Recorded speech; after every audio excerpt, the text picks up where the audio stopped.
Hello student, welcome back. विद्यार्थी मित्रांनो, आज आपण नवीन चॅप्टर पाहणार आहे. चॅप्टरचं नाव आहे ह्युमन न्यूट्रिशन, म्हणजे मानवी जी पचनसंस्था आहे तिच्या बाबतीत आपल्याला आजच्या टॉपिकमध्ये शिकायचं आहे, ज्याच्यामध्ये न्यूट्रिशन हा एक महत्त्वाचा घटक आहे, ज्याला आपण पोषण असं सुद्धा म्हणत असतो.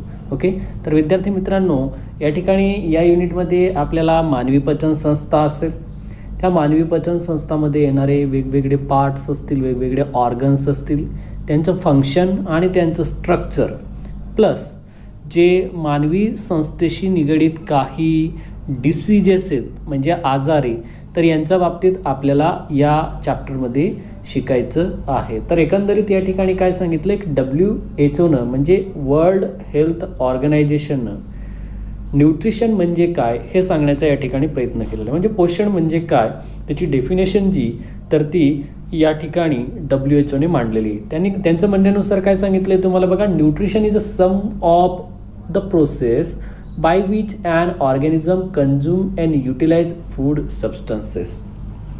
न्यूट्रिशन म्हणजेच काय, तर या ठिकाणी न्यूट्रिशन म्हणजे ही एक बेरीज आहे सगळ्या प्रोसेसेसच्या. आता या ठिकाणी काय सांगितले बघा की जे फूड तुम्ही खाल्लंय आणि त्या फूडचा मध्ये असलेले जे वेगवेगळे घटक आहे, कंटेंट आहेत समजा, मग ते आपण म्हणणार आहे व्हायटामिन्स असणार, प्रोटीन्स असणार, लिपिड असणार. ओके, तर त्यांचं वापर करणे म्हणजे फूड खाणे आणि त्याच्यात असलेले जे न्यूट्रिएंट आहे त्याचा वापर करणं, या सगळ्या प्रोसेसच्या बेरीजेलाच काय म्हणत असतात, न्यूट्रिशन. ओके, तर या ठिकाणी बघा न्यूट्रिशनची काही डेफिनेशन सांगितले आहे तुम्हाला बघा. Nutrition is a intake of food consider in relations to the body's of dietary needs. या ठिकाणी आपण असं म्हणू शकतो की न्यूट्रिशन जे पोषक तत्व जे, तर पोषक हे पोषण म्हणजे काय, तर सिम्पली आपण म्हणू शकतो की जे फूड आपण खाल्लंय तर ते काय आहे, आपलं डायटरी नीड्स आहे, म्हणजे आपल्या शरीराला त्याची आवश्यकता आहे. आलं लक्षात, म्हणजे ते जे फूड खाल्लंय तुम्ही तर ते तुमच्या शरीराला पोषक तत्व प्रोव्हाइड करत असते. आलं लक्षात.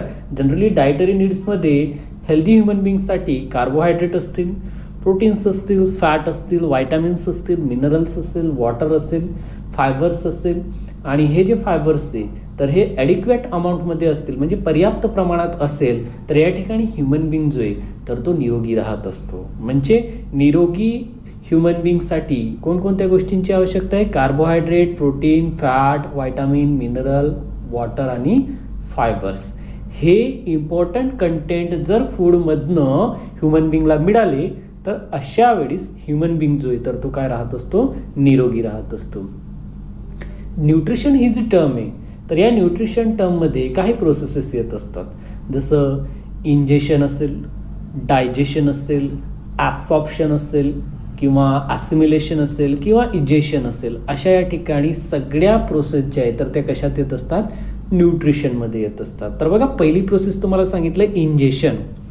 इंजेशन म्हणजे इनटेक ऑफ फूड, म्हणजे बॉडीमध्ये ज्यावेळेस आपण अन्न घेणार आहे, म्हणजे समजा तुम्ही अन्न चावतायत समजा आणि चावल्यानंतर त्याला माउथमध्ये एंटर करणार, त्या प्रोसेसला काय म्हणत असतात, इंजेशन.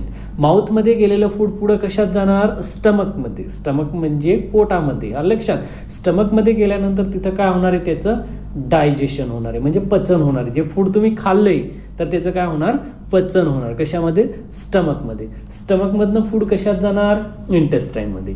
इंटेस्टाईनमध्ये गेल्यानंतर जे फूड आहे तर त्या फूडमध्ये असलेले इम्पॉर्टंट जे कंटेंट आहे, ज्याला आपण carbohydrate, protein, lipid, fat, vitamins असे जे घटक म्हणलो आपण, तर त्यांचं काय होणार आहे, ॲब्सॉर्प्शन होणार आहे म्हणजे शोषण होणार आहे. कुठं, इंटेस्टाईनमध्ये. आणि इंटेस्टाईनमध्ये शोषण झाल्यानंतर ते जे कंटेंट आहे जे फूडमध्ये होते तर त्यांचं काय केलं जाणार आहे, ॲसिमिलेशन केलं जाणार आहे. ॲसिमिलेशन म्हणजे आत्मसात करणे. आलं लक्षात, म्हणजे शरीर जे तर त्या फूडमध्ये असलेले इम्पॉर्टंट कंटेंट त्या पेशींना मिळणार. आता जे बिनकामाचं फूड मटेरियल आहे ज्याचं पचन होत नाही तर त्या बिनकामाचा फूड मटेरियलला आउटसाइड द बॉडी एनस थ्रू रिमूव्ह केलं जात असते. त्या प्रोसेसला म्हणत असतात इजेशन. काय म्हणत असतात, इजेशन.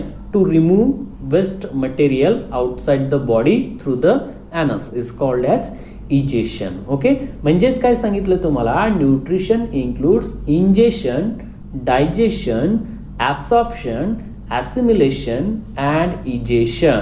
ओके, या सगळ्या प्रोसेस ज्या आहे तर त्या कशामध्ये येत असतात, न्यूट्रिशनमध्ये येत असतात. कारण आपल्याला अन्नामधनं काय मिळणार आहे, या ठिकाणी एनर्जी मिळणार आहे. ही जी एनर्जी तर ही एक आपण म्हणणार आहे ऑर्गॅनिक मटेरियलच्या स्वरूपात असणार आहे आणि या एनर्जीचा वापर या ठिकाणी टिश्यू असतील त्यांचं रिपेअरिंगसाठी किंवा त्या टिश्यूंचं ग्रोथ घडवून आणण्यासाठी, म्हणजे सेलची ग्रोथ रिपेअरिंग करून आणण्यासाठी या ऑर्गॅनिक मटेरियलचा यूज केला जाणार आहे. व्हायटामिन्स आणि मिनरल्सचे तर यांचीसुद्धा शरीराला स्मॉल क्वांटिटीमध्ये आवश्यकता असते. त्याच्यानंतर काही या ठिकाणी आपण म्हणू शकतो the food that consume need to proceed before utilise. बघा, जे फूड आपण खाल्लंय तर त्या फूडला सुरुवातीला काय करावं लागत असते, प्रोसिडिंग करावं लागत असते. त्याच्यावर वेगवेगळ्या प्रक्रिया होत असतात आणि प्रक्रिया केल्यानंतर त्या फूडमध्ये असलेले जे कंटेंट आहे तर त्यांचा आपण वापर करू शकतो. ओके, तर हे एक सिंपल या ठिकाणी तुम्हाला इंट्रोडक्शन मी या ठिकाणी सांगण्याचा प्रयत्न केला, ज्याच्यामध्ये तुम्हाला सांगितलं की न्यूट्रिशन म्हणजे ही एक अशी प्रोसेस आहे ज्याच्यामध्ये तुम्ही जे फूड खाल्लेले आणि त्या फूडमध्ये असलेले वेगवेगळे कंटेंटचा वापर करेपर्यंत ज्या प्रोसेसेस आहे तर या सगळ्या प्रोसेसच्या बेरीजेला न्यूट्रिशन म्हणतात, असं तुम्हाला WHO या ठिकाणी सांगितले. कारण शरीराला या ठिकाणी शरीराची नियमित वाढ होण्यासाठी जे फूड आहे त्याची आवश्यकता असते. फूडमध्ये carbohydrate, protein, fat, vitamin, minerals, water आणि फायबर्स असतात. न्यूट्रिशन ही जी प्रोसेस आहे याच्यामध्ये ingestion, digestion, absorption, assimilation, egestion अशा प्रोसेस इन्क्लुडेड असतात. या फूडमधनं आपल्याला एनर्जी मिळते. ही जी एनर्जी तर ही टिश्यूची रिपेअरिंग आणि त्याची ग्रोथ घडवून आणण्यासाठी इम्पॉर्टंट असते. शरीराला काही प्रमाणात व्हायटामिन्स आणि मिनरलची सुद्धा आवश्यकता असते. आणि जे फूड तुम्ही खाल्लंय तर त्याचा डायरेक्टली तुम्हाला वापर करता येत नाही. सुरुवातीला तुम्ही जे फूड खाल्लंय तर त्या फूडवर प्रोसेस होत असतात वेगवेगळ्या प्रोसेस. म्हणजे कोणत्या प्रोसेस होणार आहे, मी मगाशी तुम्हाला सांगितलं, इंजेशन, डायजेशन, ॲब्सॉर्प्शन, ॲसिमिलेशन आणि इजेशन. तर एवढ्या प्रोसेस झाल्यानंतर त्या फूडमध्ये असलेल्या कंटेंटचा तुम्ही काय करू शकतात, यूज करू शकतात, ज्याला आपण म्हणत असतो युटिलायझेशन. तर आजच्या व्हिडिओमध्ये विद्यार्थ्यांनो आपल्याला डायजेस्टिव्ह सिस्टम शिकायची, लक्षात, मानवी पचन संस्था शिकायची. तर या मानवी पचन संस्थेच्या बाबतीत जर आपण या ठिकाणी शिकायचा प्रयत्न केला, त्याचा अगोदर आपण या ठिकाणी डायजेशनची डेफिनेशन बघू. म्हणजे डायजेशन काय. ओके, तर digestion is a process by which complex non-diffusible and non-absorbable food are converted into simple diffusible and assimilable food. Digestion म्हणजे ही एक प्रोसेस आहे आणि या प्रोसेसमध्ये जो कॉम्प्लेक्स फूड आहे किंवा नॉन डिफ्युजिबल फूड आहे किंवा नॉन ॲब्सॉर्बेबल फूड आहे, लक्षात. कॉम्प्लेक्स म्हणजे या ठिकाणी आता फॉर एक्झाम्पल तुम्हाला सांगितलं गहूमध्ये काय असते, कार्बोहायड्रेट असते. कोणत्या स्वरूपात आहे, कॉम्प्लेक्स स्वरूपात आहे, लक्षात. गहू पाण्यात टाकल्यानंतर तो डिफ्युजिबल होतो का, विरघळतो का, नाही, म्हणजे नॉन डिफ्युजिबल येते. आणि दुसरं म्हणजे काय सांगितलंय, नॉन ॲब्सॉर्बर, म्हणजे गहूचं शोषण होऊ शकते का, नाही, लक्षात. मग असा कॉम्प्लेक्स फूड जो विरघळू शकत नाही किंवा शोषूला जाऊ शकत नाही, अशा पदार्थाला कॉम्प्लेक्समधनं सिम्पलमध्ये करायचं, नॉन डिफ्युजिबलमधनं डिफ्युजिबलमध्ये करायचं आणि नॉन ॲब्सॉर्बलमधनं ॲसिमिलेबलमध्ये या ठिकाणी कन्वर्ट करण्याचं काम कोणती प्रोसेस करत असते, digestion. Means what, it is a process in which complex non diffusible and non absorbed food are converted into simple diffusible and absorbed food or substance. जो पदार्थ कॉम्प्लेक्स स्वरूपात आहे, संक्षिप्त स्वरूपात आहे, नॉन डिफ्युजिबल म्हणजे विरघळू शकत नाही, नॉन ॲब्सॉर्बल म्हणजे शोषलाही जाऊ शकत नाही, अशा पदार्थाला कॉम्प्लेक्समधनं सिम्पलमध्ये करायचं. नॉन डिफ्युजिबल म्हणजे न विरघळणाऱ्या पदार्थाला विरघळणाऱ्या पदार्थांमध्ये रूपांतर करायचं. आणि जो पदार्थ शोषला जात नाही त्या पदार्थाला ॲसिमिलेबल म्हणजे आत्मसात करण्यायोग्य करण्याची प्रोसेस असते, तर त्या प्रोसेसला म्हणतात डायजेशन. ओके, तर या ठिकाणी बघा ह्युमन डायजेस्टिव्ह सिस्टम जी बघा महत्त्वाची सिस्टम आहे विद्यार्थ्यांना, व्यवस्थित लक्षात घ्या. कारण आपल्याला कोणताही आजार जो आहे तर त्यांची जन्मभूमी म्हणजे डायजेस्टिव्ह सिस्टम, लक्षात ठेवा. कोणताही आजार आपल्या शरीरात असेल तर त्याच्या आजाराची जी जन्मभूमी आहे तर ती काय आहे, डायजेस्टिव्ह सिस्टम. तर या ठिकाणी डायजेस्टिव्ह सिस्टम जी तर तिच्यामध्ये 2 प्रमुख घटक असतात, ते म्हणजे ॲलिमेंटरी कॅनल आणि असोसिएटेड डायजेस्टिव्ह ग्लँड. ॲलिमेंटरी कॅनल म्हणजे जिला आपण डायजेस्टिव्ह सिस्टम असं सुद्धा म्हणू शकतो, आणि ही जी डायजेस्टिव्ह सिस्टम आहे तर हिच्यामध्ये पहिला घटक आहे एलिमेंटरी कॅनल. एलिमेंटरी कॅनल म्हणजेच काय, ट्यूब. लक्षात, ट्यूब कुठून स्टार्ट होणार आहे, it is started from mouth up to the anus. त्याला आपण काय म्हणणार आहे, एलिमेंटरी कॅनल. म्हणजे तुम्ही जे माउथद्वारे फूड खाल्लंय आणि खाल्ल्यानंतर त्याचं पूर्ण पचन झाल्यानंतर जे बिनकामाचं अपचलेलं जे पदार्थ अनडायजेस्टेड फूड जे तर त्याला एनस थ्रू रिमूव्ह करणार, तिथपर्यंत काय असणार आहे, एलिमेंटरी कॅनल. लक्षात. आणि पचन संस्थेमध्ये काही असोसिएटेड ग्रंथी जे आहे तर त्या महत्त्वाचा रोल या ठिकाणी घडवणारे, जसं आपण म्हणणारे वेगवेगळे गॅस्ट्रिक ज्यूस रिलीज करणाऱ्या गॅस्ट्रिक ग्लँड्स असतील, सलायवरी ग्लँड असतील किंवा इतर ग्रंथी असणारे, तर त्या या ठिकाणी महत्त्वाचा रोल प्ले करत असतात. तर पहिला घटक आपण या ठिकाणी बघणार आहे एलिमेंटरी कॅनल. एलिमेंटरी कॅनल तुम्ही डायग्राममध्ये पाहू शकता या ठिकाणी. This is an alimentary canal which is started from mouth to anus. बघा ट्युब्युलर फॉर्ममध्ये तुम्हाला दिसते, स्ट्रेट आहे. कुठून स्टार्ट झाली, माउथपासून स्टार्ट झाली आणि एंड कुठं होते, एनसपर्यंत. जवळपास ही जी एलिमेंटरी कॅनल आहे तर ही 8 ते 10 मीटर लॉंग असते. व्यवस्थित लक्षात ठेवा, एलिमेंटरी कॅनल किती लांब आहे, 8 ते 10 मीटर. म्हणजे या एलिमेंटरी कॅनलला अशी सरळ केली माउथपासून एनसपर्यंत ही जी ट्यूब आहे तर ही किती येणार आहे, 8 ते 10 मीटर. लक्षात. एलिमेंटरी कॅनलमध्ये पहिला घटक आहे बघा, जी स्टार्ट होत असते तो म्हणजे माउथ. माउथला ओरल कॅव्हिटी किंवा बक्कल कॅव्हिटी असं सुद्धा म्हणत असतात. या माउथमध्ये या ठिकाणी आपल्याला हे फ्लेशी लिप्स पाहायला मिळत असतात. अप्पर लिप्स, लोअर लिप्स आपल्याला माहिती आहे. साईडला चिक्स असतात, गाल असतात. माउथच्या आजूबाजूला काय असणारे, गाल असणारे. माउथचा मध्ये वरचा जो भाग आहे तर त्याला म्हणतात पेलेट. वरच्या भागाला काय म्हणतात, पेलेट. ताडू असं सुद्धा म्हणत असतो आपण. आणि जिभेचा खालचा जो भाग आहे तर त्या भागाला म्हणत असतात फ्लोर. लक्षात. तर बघा, internally mouth cavity is lined by mucous membrane. माउथमध्ये मधल्या साईडला काय असणारे, म्युकस मेम्ब्रेन असणारे, म्हणजे चिकट असं पटल असणारे मेम्ब्रेन असणारे, जे चिकट द्रावण नेहमी सोडत राहते, ज्याच्यामुळे माउथ जे तर ते कोरडं पडत नाही. ओके. माउथ जे तर याच्यामध्ये सलायवरी ग्लँड सुद्धा असतात, आणि या सलायवरी ग्लँड जे आहे तर ते कशात ओपन होणारे, माउथमध्ये. सलायवरी ग्लँड म्हणजे लाळ ग्रंथी. ओके. हे झालं या ठिकाणी माउथमधला पहिला घटक. दुसरा घटक माउथमध्ये असतो तो म्हणजे टीथ. दात असतात. किती असतात, जवळपास 32 दात असतात. बरोबर आहे की नाही. ह्युमन बिंगमध्ये ॲडल्ट फॉर्ममध्ये किती दात असतात, 32 दात असतात बक्कल कॅव्हिटीमध्ये. आणि ह्युमन डेनिटेशनची, डेनिटेशन म्हणजे किंवा डेंटिशन असं सुद्धा म्हणू शकतो आपण. ह्युमन डेंटिशन म्हणजे arrangement of teeth in buccal cavity, म्हणजे माउथ कॅव्हिटीमध्ये दातांची जी अरेंजमेंट आहे तर त्याला काय म्हणत असतात, डेंटिशन. ओके. तर या ठिकाणी बघा, ह्युमन बिंगचे जे टीथ आहे तर ते कोणत्या प्रकाराचे असतात, ह्युमन बिंगचे टीथ जे तर ते या ठिकाणी आपण सांगू शकतो थिकोडंट, डायफोडंट आणि हेटेरोडंट प्रकारामध्ये येत असतात. थिकोडंट म्हणजे हे जे दात आहे तर हे दात एका विशिष्ट प्रकारचा सॉकेटमध्ये, सेपरेट सॉकेटमध्ये फिक्स असते. जो जॉ बोन आहे तर त्या जॉ बोनमध्ये गम फॉयसिस जॉईंटच्या मदतीनं, गम फॉयसिस जॉईंट टाईप मदतीनं या ठिकाणी काय सांगितले, हे जे दात आहे तर हे सेपरेट सॉकेटमध्ये फिक्स झालेले आहे, म्हणून त्यांना काय म्हणतात, थिकोडंट. ओके. त्याच्यानंतर मानवाचे जे दात आहे तर हे त्याच्या आयुष्यामध्ये 2दा येत असतात. एक मिल्क टीथ म्हणतो आणि एक परमनंट टीथ म्हणत असतो आपण. म्हणून या ठिकाणी त्यांना आपण डायफोडंट असं सुद्धा म्हणतोय. आणि मानवाचे जे दात आहे तर ते 4 प्रकारामध्ये येत असतात, म्हणून त्यांना आपण हेटेरोडंट असं सुद्धा म्हणत असतो. 4 प्रकार कोणकोणते, पहिला आहे इन्सिजर, समोरचे दात ज्यांना आपण इन्सिजर म्हणतो. त्याच्यानंतर कॅनिन साईडला असतात बघा. त्याच्यानंतर प्रीमोलार आणि मोलार. लक्षात. तर असे 4 प्रकारचे दात या ठिकाणी ह्युमन बिंगमध्ये पाहायला मिळतात. आपल्याला माहिती आहे या ठिकाणी आपला जो माउथ कॅव्हिटी तर त्या माउथ कॅव्हिटीमध्ये किती दात आहे, 32 दात आहे. बरोबर आहे. वरच्या जबड्याला किती दात असणार, 16 दात असणार आहे. खालच्या जबड्याला किती दात असणार, 16. ओके. वरचा जो जबडा आहे समजा फॉर एक्झाम्पलसाठी तर त्याच्यामध्ये 16 दात आहे. बरोबर आहे. तर त्या 16चा हाफ किती येतील, 8.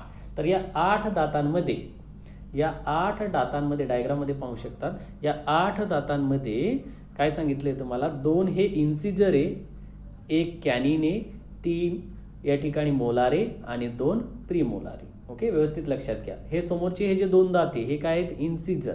त्याच्यानंतर हा एक दात काय आहे, कॅनिन. त्याच्यानंतर हे 2 काय आहे, प्रीमोलार. आणि शेवटचे मधले जे दाढेचे दात म्हणतो आपण, तर ते काय असणार, मोलार टीथ असणार आहे. लक्षात, विजडम टीथ असं सुद्धा म्हणत असतो. ओके, तर या ठिकाणी जे दात समजा 8 दात एका जबड्यातले, तर त्याचा फॉर्म्युला या ठिकाणी असा सुद्धा घेऊ शकतो आपण. इन्सिजर 2, वरच्या जबड्यात 2, खालच्या जबड्यात 2.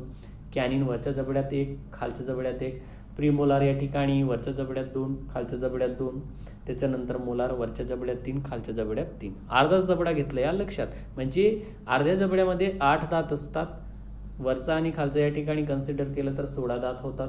लक्षात, पूर्ण जबडा घेतलं तर 32 दात होत असतात. ओके, एक सिंपल या ठिकाणी आपण मेकॅनिझमचं स्वरूपात समजून घेतलं.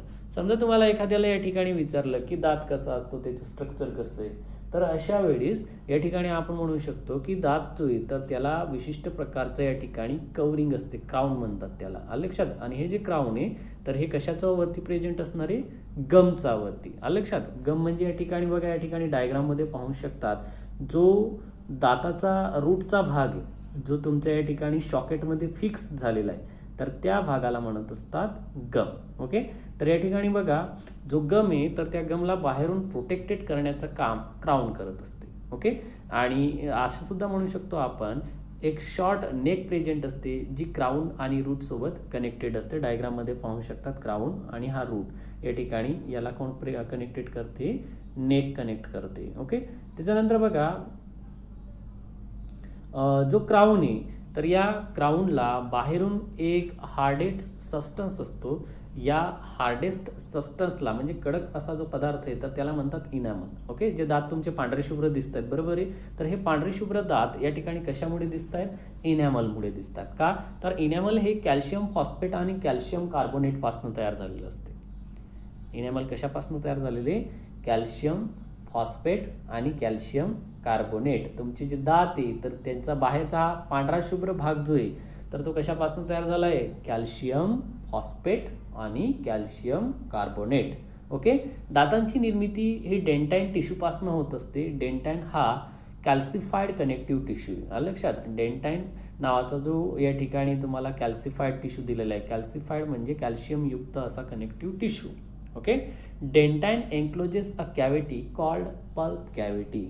डेंटाईन ज्या कॅव्हिटीमध्ये प्रेझेंट असतो तर त्या कॅव्हिटीला काय म्हणत असतात, पल्प कॅव्हिटी. ओके, डायग्राममध्ये दिसते तुम्हाला पल्प कॅव्हिटी. त्यानंतर या ठिकाणी पल्प कॅव्हिटीची तर तिच्यामध्ये कनेक्टिव्ह टिश्यू भरलेले असतात पल्पचे. ओके, आणि पल्प कॅव्हिटीची तर तिच्यामध्ये ब्लड वेसल पण असतात, नर्व पण असतात. ओके, इनॅमलमध्ये ब्लड वेसल, नर्व नसतात, पण या ठिकाणी मधला जो आपण म्हणणारे डेंटाईन आहे तर त्या डेंटाईनचा भागामध्ये काय असणार आहे, ब्लड वेसल आणि नर्व. ओके, मधला दाताचा मधला भाग कोणता असतो, डेंटाईन, आणि बाहेरचा भाग कोणता असतो, इनॅमल. ओके, पल्प कॅव्हिटी जे तर तिचा विस्तार या ठिकाणी रूट कॅनल पर्यंत झालेला आहे. डायग्राममध्ये पाहू शकता, this is an root canal. Okay, तर या रूट कॅनल पर्यंत पल्प कॅव्हिटीचा विस्तार झालेला आहे. डेंटाईन जे तर यांना या ठिकाणी काय सांगितले तुम्हाला, dentine of root of tooth is covered by cementum. लक्षात, या ठिकाणी काय सांगितलंय तुम्हाला की दाताचा जो डेंटाईनचा भाग आहे आणि रूटचा जो भाग आहे तर तो कशानं कव्हर केलेला आहे, सिमेंटमनं कव्हर केलेला आहे. लक्षात, a bone like substance that attach the root to the surrounding socket of gum. Cementum काय आहे, या ठिकाणी जे बोन आहे म्हणजे हाडासारखा असा एक पदार्थ आहे जो दाताचं रूट आणि त्याचं जे शॉकेट आहे तर त्यांना काय करून ठेवतोय, अटॅच करून ठेवतोय, पकडून ठेवतोय. लक्षात, सिमेंटेड करतोय. लक्षात, त्याला काय म्हणतात, सिमेंटम. ओके, एक सिंपल थिंग या ठिकाणी सांगितली तुम्हाला. बघा, जर समजा तुम्ही दाताचे स्पेशलायझर असाल, समजा दातांचे डॉक्टर असाल समजा, तर तुम्हाला कोण काय म्हणणार आहे, डेंटिस्ट. काय म्हणणार तुम्हाला, डेंटिस्ट. ओके, BDS वगैरे आपल्याकडे प्रकार असतो बघा. BDS डॉक्टर म्हणजे काय, डेंटिस्ट असतो, तो दातांचा आपण म्हणणारे तज्ज्ञ असतो. ओके, तर बघा, जे व्यक्ती दातांचा अभ्यास करतात किंवा दातांशी रिलेटेड रिसर्च करतात किंवा या ठिकाणी दातांची अरेंजमेंटचा स्टडी करतात, दातांच्या या ठिकाणी रिप्लांटेड करायचं काम करत असतात, तर त्या सगळ्या प्रकाराला म्हणतात डेंटिशन. काय म्हणतात त्याला? डेंटिशन. ओके, तर या ठिकाणी बघा हे झालं दातांच्या बाबतीत जे माउथमधला जे भाग आहे. दुसरा माउथमधला भाग जो असतो तर तो आहे टंग म्हणजे जीभ. तर जीभ ही मस्कुलार आहे, फ्लेशी. फ्लेशी म्हणजे रसाळ असं या ठिकाणी आपण म्हणणार आहे का मासाळ? मासाळ. आलं लक्षात? म्हणजे जीभ जी तर ती मस्कुलार म्हणजे मसलयुक्त आहे, मासाळ आहे. ओके, आणि रफली ट्रायंग्युलर शेप आहे म्हणजे जिभेचा आकार थोडासा त्रिकोणी असतो. Okay, it lie along with the floor of buckle cavity. आलं लक्षात? बक्कल कॅव्हिटी जी तर तिच्या फ्लोरला तळाला काय प्रेझेंट असते? जीभ प्रेझेंट असते. The upper surface of tongue bear numerous projection called papillae. जीभ जी तर जिभेचा वरती या ठिकाणी असंख्य प्रमाणात प्रोजेक्शन असतात आणि त्या प्रोजेक्शनला म्हणतात पॅपिलीज. काय म्हणतात त्यांना? पॅपिली. आलं लक्षात? आणि या ज्या पॅपिली आहे तर या पॅपिलीवर काय असणारे? सेन्सरी रिसेप्टार, ज्यांना सिंपल लँग्वेजमध्ये म्हणतो आपण टेस्ट बर्ड, ज्यांच्या मदतीनं आपल्याला टेस्टची संवेदना जाणवत असते. म्हणजे चव कशाच्या मदतीने जाणवते? आपल्याला जिभेच्या मदतीने. मग जिभेवर काय असतात? पॅपेलीज असतात. पॅपेलीजमध्ये काय असणारे? कोणते रिसेप्टार असणारे? Sensory receptor. ज्यांना सेन्स समजतो अशा रिसेप्टारला सेन्सरी रिसेप्टार म्हणतात. आलं लक्षात? ज्यांच्या मदतीने आपल्याला आपण कोणत्या प्रकारचं फूड खातोय याची चव कळत असते. ओके, या ठिकाणी तुम्हाला जे दोन घटक सांगितले, पहिला म्हणजे आपण म्हणणारे माउथ आणि माउथमध्ये असलेले टीथ आणि टंग, या दोन गोष्टींच्या बाबतीत आपण शिकलो. त्याच्यानंतर या ठिकाणी तिसरी जी थिंग आहे म्हणजे ॲक्च्युअलमध्ये दुसरी थिंग असं आपण म्हणू शकतो. माउथ नंतर दुसरा जो भाग आहे एलिमेंटरी कॅनलमध्ये तर तो आहे फॅरिंगचा. आलं लक्षात? फॅरिंगच्या बाबतीत जर विचार केला आपण तर या ठिकाणी आपण फॅरिंग्स म्हणजे मराठीत ज्याला ग्रासिका असं सुद्धा म्हणत असतात, जी बक्कल कॅव्हिटीपासनं जी शॉर्ट अशी ट्यूब अराईज झालेली, बक्कल कॅव्हिटीपासनं जी शॉर्ट ट्यूब अराईज झालेली तर त्या ट्यूबला म्हणतात फॅरिंग्स. ओके, हा एक कॉमन पॅसेज आहे म्हणजे कॉमन मार्ग आहे कशासाठी? फूड आणि एअरसाठी, ज्याच्या मदतीने अन्न आणि पाणी दोघं जाणार आहे. ओके, बघा the upper region of pharynx is called trachea. म्हणजे फॅरिंगचा समोरचा जो भाग आहे, वरचा जो भाग आहे तर त्याला काय म्हणतात? ट्रकिया. आलं लक्षात? घसा.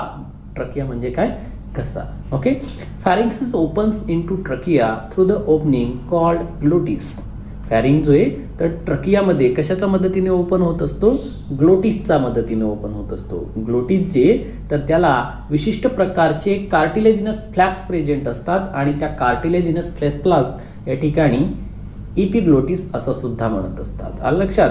ग्लोटिस काय सांगितलं तुम्हाला? ग्लोटिस काय सांगितलं सुरुवातीला? ग्लोटिस हे असं स्ट्रक्चर आहे जे ट्रकियाला बंद करत असते. आलं लक्षात? म्हणजेच काय आपण म्हणू शकतो की ज्या वेळेस आपण एखादं अन्न खाणार आहे तर अन्न खात असताना या ग्लोटिसचं जो कार्टिलेजिनस फ्लिप्स आहे ज्याला आपण इपिग्लोटिस म्हणतो हा काय होत असतो? बंद होत असतो. म्हणजे आपण कोणतीही गोष्ट गिळतो, स्वॉविंग म्हणजे काय? गिळणे, ज्याला डिग्लिटेशन असं सुद्धा म्हणत असतात, किंवा अन्नाचा कण हा घशामध्ये जाऊ नये. घसा म्हणजे हा तुमचा समोरचा भाग ज्याला आपण म्हणणार आहे व्होकल बॉक्स, ज्याला आपण ट्रकिया म्हणणार आहे, त्या ट्रकियामध्ये अन्न जाऊ नये म्हणून ते अन्न प्रिव्हेंट करण्याचं काम कोण करतोय? इपिग्लोटिस. इपिग्लोटिस कशाला म्हणलं? Epiglottis is a cartilaginous flaps of glottis. Okay, बघा the lower region of pharynx is called oropharynx. या ठिकाणी फॅरिंगचा वरचा भाग जो आहे, अप्पर पार्ट जो आहे तर तो आपण या ठिकाणी सांगितला ट्रकियाचा आहे आणि खालचा जो भाग आहे तर तो आहे ओरोफॅरिंग्सचा आहे. आणि हा जो ओरोफॅरिंग्स आहे तर हा पुढे जाऊन या ठिकाणी इसोफॅगसमध्ये ओपन होत असतो गुलेटच्या मदतीने. म्हणून डायजेस्टिव्ह सिस्टमचा पुढचा भाग आहे इसोफॅगस. डायग्राममध्ये बघा, दिस इज अन इसोफॅगस. ओके, इसोफॅगस हा थीन मस्क्युलर ट्यूब आहे. थीन म्हणजे पातळ अशी मस्क्युलर ट्यूब आहे जी ट्रकियाचा मागून जवळपास 25 सेंटीमीटर लॉंग आहे. आलं लक्षात. आणि हिची सुरुवात या ठिकाणी आपण म्हणणारे फॅरिंग्सपासनं झालेली, फॅरिंग्सपासनं नेकमध्ये प्रेझेंट असते, नेकमधनं रिब्स केजमध्ये प्रेझेंट असणं छातीच्या पिंजऱ्यामधनं, आणि छातीच्या पिंजऱ्याला क्रॉस करून डायफ्राम जो आहे आपला छातीचा, तर त्याला क्रॉस करून कशाला जॉईंट झालेली, ती स्टमकला जॉईंट झाली. म्हणजे इसोफॅगस कुठून कुठपर्यंत, फॅरिंग्सपासनं स्टमकपर्यंत काय इसोफॅगस किती सेंटीमीटर लॉंग आहे, 45 सेंटीमीटर लॉंग आहे. ओके, हे जे अंतर आहे हे आहे 45 सेंटीमीटरचं. ओके, बघा इट लाइनेड बाय म्युकस सेल. म्हणजे इसोफॅगस जे, तर इसोफॅगसच्या मध्ये सुद्धा चिकट पेशी असतात. म्युकस म्हणजे चिकट, आणि या चिकट पेशी जे आहे तर या अन्नाला मार्ग निर्माण करून देत असतात, ज्याच्यामुळे अन्न जे तर त्याला ल्युब्रिकंट मिळतं, चिकटपणा मिळतो, आणि चिकटपणामुळे अन्न जे तर ते इझिली स्टमकमध्ये त्या ठिकाणी निसटते, घसरते म्हणू आपण, चिकटपणा असल्यामुळे. ओके, हिस्टोलॉजिकली जर विचार केला, हिस्टोलॉजी म्हणजे काय बरं, स्टडी ऑफ टिश्यू.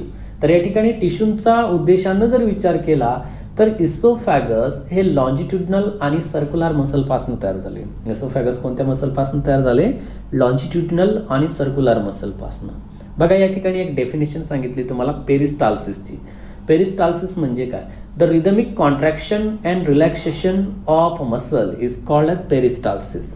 म्हणजे जे स्नायू आहे तर त्या स्नायूंमध्ये जी रिदमिक वेव तयार होणारे, व्हायब्रेशन तयार होणारे, आलं लक्षात, म्हणजे आकुंचन प्रसरण होऊन जी वेव तयार होणारी, तर त्या rhythmic contraction and relaxation of मसलला काय म्हणत असतात, पेरिस्टाल्सिस. आणि हे जे पेरिस्टाल्सिस आहे याच्या मदतीने या ठिकाणी अन्न जे तर ते इसोफॅगस थ्रू स्टमकमध्ये जात असते. ओके, म्हणून या ठिकाणी पुढचा नेक्स्ट पार्ट जो आहे तर तो आहे स्टमक. स्टमकच्या बाबतीत जर म्हणलं तर स्टमक हे या ठिकाणी ॲब्डोमिनल कॅव्हिटीचा लेफ्ट पोर्शनमध्ये प्रेझेंट असते. म्हणजे आपली जी या ठिकाणी ॲब्डोमिनल कॅव्हिटी असते बघा, पोटाचा जो भाग आहे तर त्या पोटाचा भागाचा लेफ्ट साईडला स्टमक या ठिकाणी काय आहेत, प्रेझेंट असणारे, आलं लक्षात. आणि हे जे स्टमक आहे तर या स्टमकला आपण म्हणणार एक प्रकारचा पिशवीसारखा आकार तयार झालाय, म्हणून मस्क्युलर जे शेप ऑर्गन असं सुद्धा म्हणत असतात. जे आकाराचं स्ट्रक्चर या ठिकाणी जे का म्हणतात डायग्राममध्ये दिसतंय याप्रमाणे हा स्ट्रक्चर दिसतोय,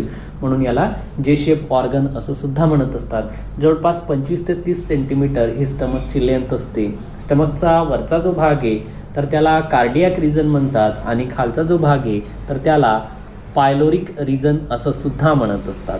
तर या ठिकाणी बघा स्टमकचा वरचा जो भाग आहे कार्डियाक किंवा कार्डिया रिजन, त्याच्या बाबतीत आपण या ठिकाणी शिकूया.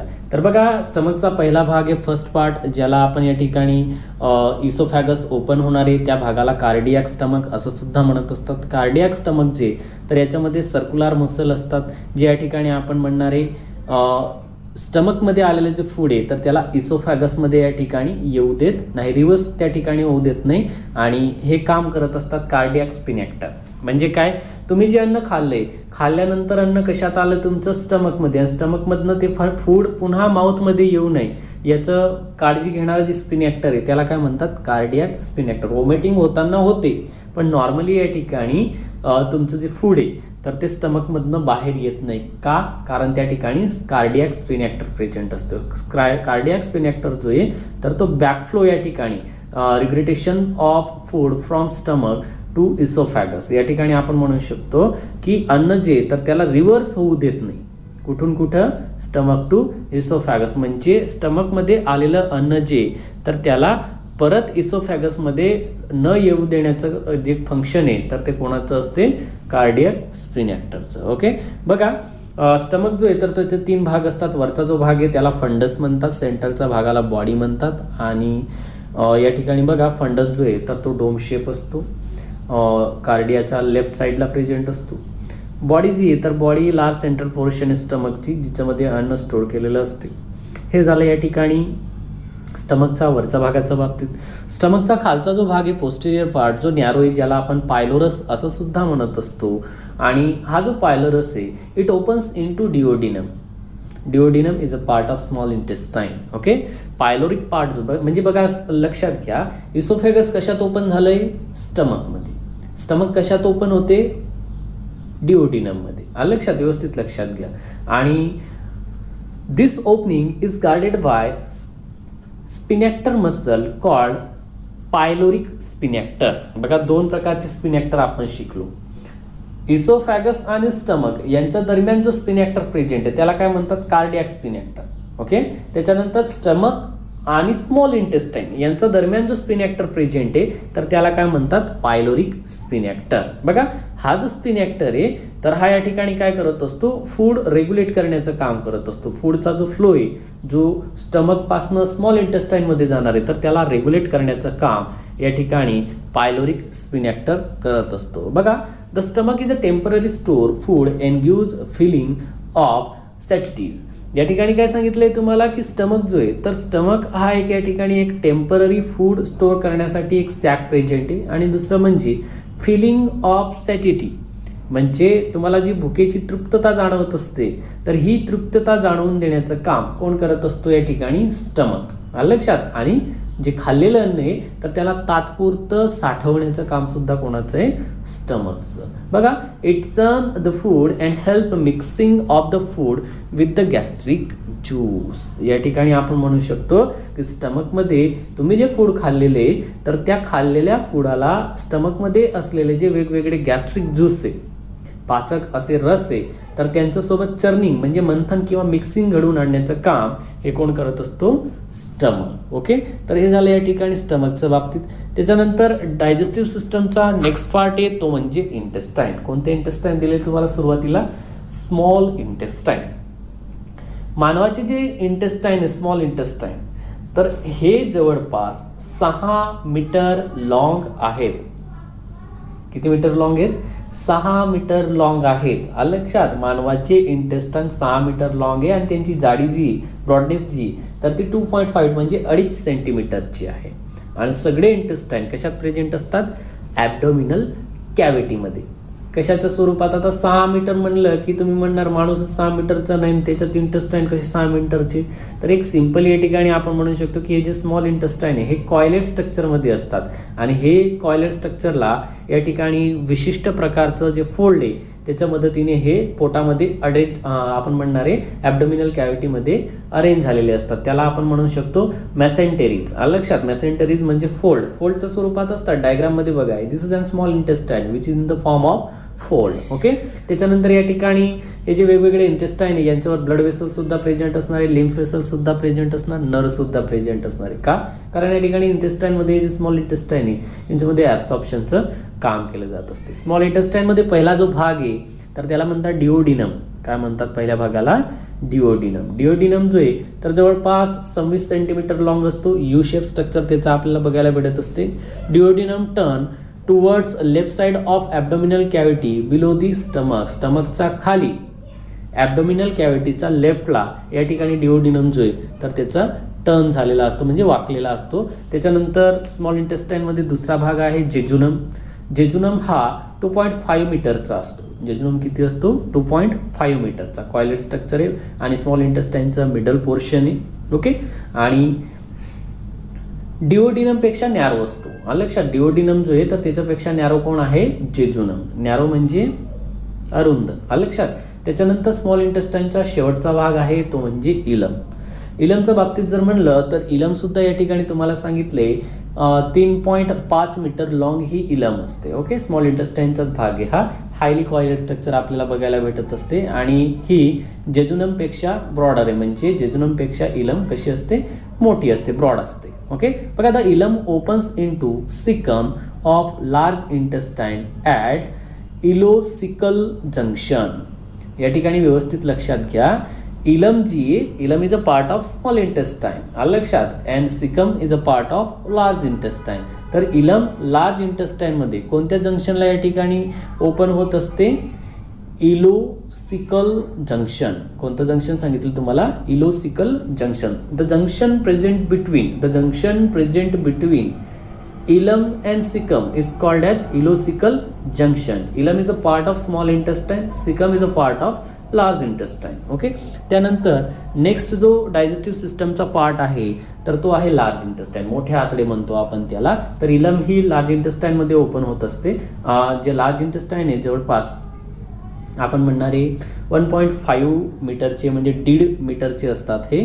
आणि त्यांचा जो डायमीटर आहे तर तो या ठिकाणी स्मॉल इंटेस्टाईनपेक्षा वाईड असतो आणि स्मॉल इंटेस्टाईनपेक्षा लार्ज इंटेस्टाईनची तर ते कशी असणार या ठिकाणी शॉर्ट असणारी. ओके, नाव जरी त्यांचं लार्ज इंटेस्टाईन असेल तर लार्ज फक्त त्या ठिकाणी इंटेस्टाईन मोठे आहेत, लांब नाही, लक्षात घ्या. आणि स्मॉल इंटेस्टाईन हे आकाराने या ठिकाणी लहान आहेत पण लेंथने कसे आहेत, मोठे आहेत. ओके, हे थोडंसं व्यवस्थित लक्षात ठेवायचं. लार्ज इंटेस्टाईनमध्ये पहिला जो पार्ट आहे तर तो आहे सिकम. सिकमच्या बाबतीत जर विचार केला या ठिकाणी तर caecum is a small blind sac present at a junction of ileum and colon. काय सांगितले व्यवस्थित लक्षात घ्या. सिकम जो आहे तर सिकम एक ब्लाइंड सॅक आहे, लक्षात, म्हणजे एका साईडला बंद असलेली पोकळी किंवा सॅक, पिशवी म्हणू आपण. आणि हे कुठं प्रेझेंट आहे, इलम आणि कलोन यांच्या दरम्यान. ओके, या ठिकाणी जवळपास जी सिकम आहे तर सिकमची 6 सेंटीमीटर लेंथ आपल्याला पाहायला मिळत असते. आणि याच सिकममध्ये जे सिम्बायोटिक मायक्रो ऑर्गॅनिझम आहे ते आपल्याला या ठिकाणी जास्त प्रमाणात पाहायला मिळतात. म्हणजे जे मायक्रो ऑर्गॅनिझम मानवाच्या शरीरावर जगतात, होस्ट म्हणू आपण त्यांना, लक्षात, जसं जंत असतील तर हे सगळे कशात प्रेझेंट असतात, सिकममध्ये प्रेझेंट असतात. त्याच्यानंतर बघा, हे जी सिकम आहे an elongated worm like vermiform appendix arranges from caecum. सिकमपासनं वॉर्म लाईक किड्यासारखा किंवा वर्मिफॉर्म सारखं अपेंडिक्स अराईज होत असते. अपेंडिक्स माहिती ना सगळ्यांना, बघा डायग्राममध्ये बघू शकतात, याला अपेंडिक्स म्हणतात, जे वाढलं तर त्रास देत असते. आणि हे जे अपेंडिक्स आहे तर हा ह्युमन बिईंगच्या शरीरामध्ये वेस्टिजियल ऑर्गन आहे. वेस्टिजियल ऑर्गन म्हणजे बिनकामाचा ऑर्गन आहे, लक्षात. म्हणजे या ऑर्गनचं काम काय आहे या ठिकाणी, अपेंडिक्सचं काम काय बघा, जे हर्बिवोरस ॲनिमल असतात. हर्बिवोरस ॲनिमल म्हणजे चाऱ्यावर जगणारे जे ॲनिमल आहे, पाला पाचोडा खाणारे जे ॲनिमल्स आहे, तर त्या पाला पाचोडामध्ये सेल्युलोज जो असतो, सेल्युलोज इज अ पॉलिसॅकराइड, आपण ऑलरेडी शिकलोय. तर या सेल्युलोजला डायजेस्ट करण्याचं काम कोणाचं असते, अपेंडिक्सचं, लक्षात. म्हणून हे या ठिकाणी तुम्हाला सांगितलं, आपण सेल्युलोजचं जास्त प्रमाणात सेवन करत नाही, म्हणून आपल्या शरीरामध्ये या ठिकाणी अपेंडिक्स जो आहे तर तो काय सांगितलंय तुम्हाला, फंक्शनलेस आहे. ओके, त्याची वाढ जर झाली तर आपल्याला अपेंडिक्सचं ऑपरेशन करावं लागते, माहिती आहे. ओके, कशात असतो तो, सिकममध्ये, लार्ज इंटेस्टाईनचा पार्ट आहे. ओके, त्याच्यानंतर लार्ज इंटेस्टाईनचा पुढचा जो भाग आहे तो म्हणजे कलोन.